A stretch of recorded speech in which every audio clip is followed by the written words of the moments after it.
Hello everyone, welcome back to a brand new review. I'm glad to be back. I know I haven't uploaded in 3 days or so. Sorry about that, I've been busy. I try to upload as often as I can, but sometimes I have stuff going on that interferes with that. But I'm glad to be back today. I have some spare time right now, so I decided to upload. Anyway, today we're going to be reviewing the fourth episode of Gravity Falls Season 2 called The Sock Opera. So yeah, let's just get right into the video. We still have a while to go before we finish season 2 of Gravity Falls, and then we can move on to I Know What You Did Last Summer and 13 Reasons Why. So I'm looking forward to that. Anyway, let's get started. Okay, in the Gravity Falls library, Mabel and Dipper are finally able to open the laptop they found in the bunker after Seuss had fixed it. Unfortunately, they are stopped from accessing the contents because it's protected by an 8-letter password. Annoyed, Dipper begins to attempt cracking the password with Mabel, but she's distracted by the puppeteer, Gabe Benson, who is performing for children on the wonders of reading. Mabel chats him up, telling him she has a love for puppets as well. Gabe is glad to find someone who is as puppet crazy as he is, and asks her when her next puppet show is. Put on the spot, Mabel makes up a quick story and details the show in next week. Mabel requests Dipper's help, promising she'd help him crack the password once they finish the preparations for the last-minute show. Dipper reluctantly agrees, eager to finally discover what the laptop holds as he leaves the library with Mabel, unaware that a familiar shadow is following them. Over the next few days, Mabel, Dipper, Wendy, and Seuss make numerous puppets. In the meantime, Dipper continues to attempt cracking the password at night, depriving him of sleep, failing repeatedly. Yeah, I know sleep deprivation can be pretty hard on people. I sometimes suffer from insomnia, and during the day I feel really horrible. It sucks. Anyway, the night before the show, while Mabel is content with her puppet progress, Dipper continues to grow frustrated. As she gets ready for bed, Dipper decides to head for the roof and try a little longer. Furious with the constant error sound the computer makes with every wrong entry, he considers that there must be a clue or shortcut to make the laptop work, when he's surprised by none other than Bill Cipher. And he, as you probably know if you've seen the show, he will be a major character in this show. Anyway, maybe it's Bill Cipher. Bill Bill toys with Dipper for offering to give him hints on how to unlock the laptop. Bill would help Dipper if he agrees to a small favor. Dipper refuses. The events of Dreamscaperers fresh in his mind. Bill tells Dipper that the offer will still be open and will be ready to make a deal right before Dipper wakes up screaming. In the kitchen, Stan is ignoring Mabel, who is trying to get his attention with the puppet version of him. Stan continues to purposely be oblivious to what she's been doing all week. Dipper tiredly takes Mabel aside and informs her of his encounter with the Triangle Guy. While shocked as well, Mabel reassures him that she's ready to help Dipper that day after passing along her puppets to her production crew, Candy and Grenda. However, this plan falls through when Gabe unexpectedly shows up, nitpicking a puppet show of another girls he attended the night before. Feeling a rise in quality and pressure, and seeing her team's mishaps, Mabel decides to continue working on the show. Dipper angrily points out her promise and how breaking it isn't worth her obsession with her crush of the week. However, Mabel throws the phrase back in his face and tells him that he's the one who's obsessed.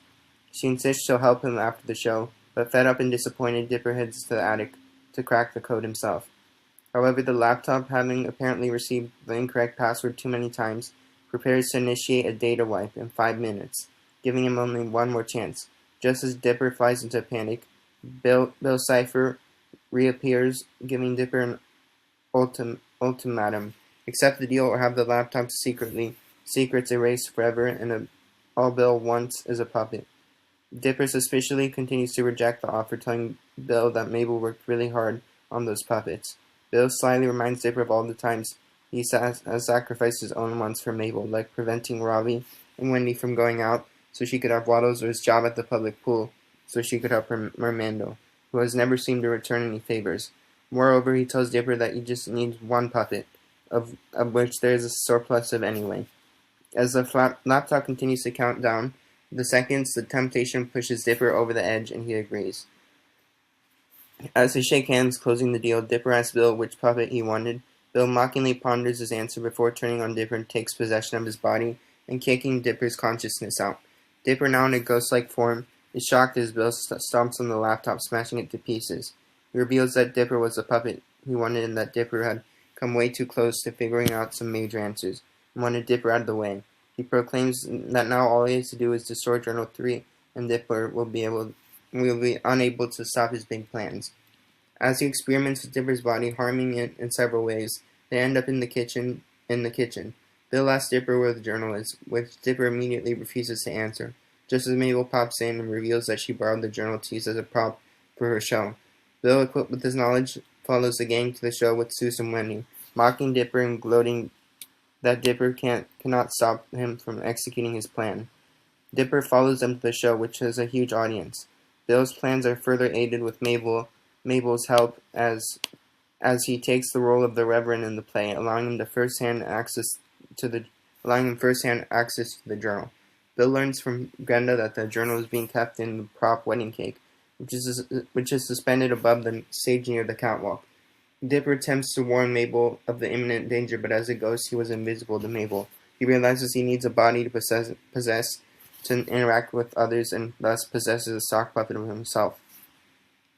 The first half of the play goes successfully, and Mabel washes up in the dressing room. She is quite frightened by the puppet of Dipper, who reveals his true identity and warns Mabel Bill's plans.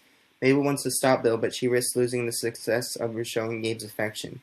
This is further shown when Gabe invites Mabel to join him for biscotti after the play. She compromises and attempting to retrieve the book as Dipper carries out the second half of the play. She climbs to the top of the stage and reaches out for the book, but falls into the cake and nearly plummets to the stage below. However, someone catches the rope, saving her and the show from failure. But it turns out to be Bill Dipper, or Bipper, as dubbed by Mabel, and threatens to drop the cake, thereby ruining the play if she doesn't hand over the journal.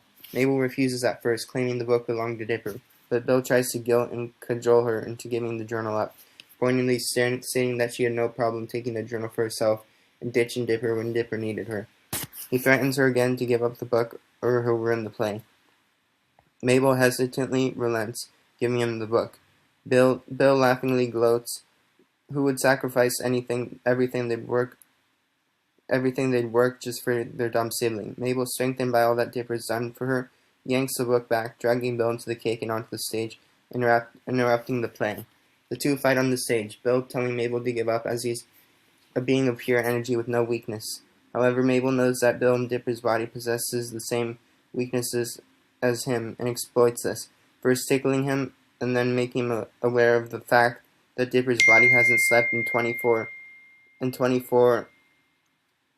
hours and is therefore exhausted.